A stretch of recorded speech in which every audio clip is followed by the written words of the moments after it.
Dobrý den, vážené dámy, vážení pánové. Já se jmenuji Vladimír Kovář. Narodil jsem se v Praze v roce 1962. Postupně jsem studoval, až jsem vystudoval fakultu jadernou a fyzikálně inženýrskou v Praze na ČVUT. V roce 1990 jsem založil softwarovou společnost Unicorn, dneska je to největší česká softwarová společnost v naší republice a vlastně od roku 1990 prostě pořád rosteme. Neměli jsme nikdy žádný jako velký výpadek, vždycky nějaký nárůst, někdy docela velký a někdy prostě jenom tak trošku malej, ale vlastně rostli jsme nepřetržitě.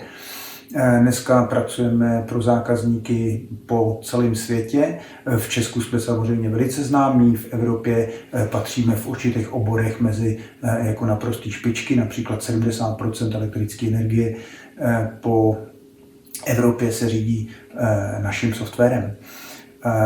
Já jsem se profesně věnoval samozřejmě výrobě softwaru a postupně jsem se ale musel naučit i řídit podnik a spravovat prostě holding a tak dále.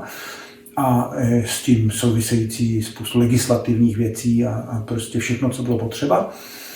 Velmi mi k tomu pomohlo moje postgraduální studium na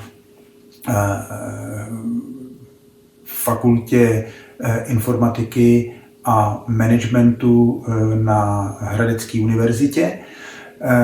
Napsal jsem tam dizertační práci, která se jmenuje Unicorn Enterprise Powered Company. Unicorn Enterprise Powered Company a dneska té metodologii, která vlastně je na řízení podniků a organizací, říkáme zkráceně Unicorn Universe Process.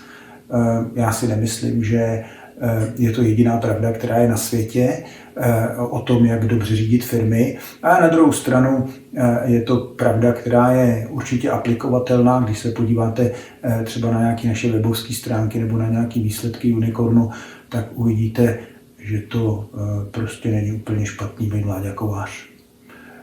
Studujte, snažte se a koukejte být chytrý, protože moje takový klíčový heslo je, že je lepší být chytrý než blbej. Tak vám přeju hodně štěstí a jako tu univerzitu v Hradci Králové já mám hrozně rád.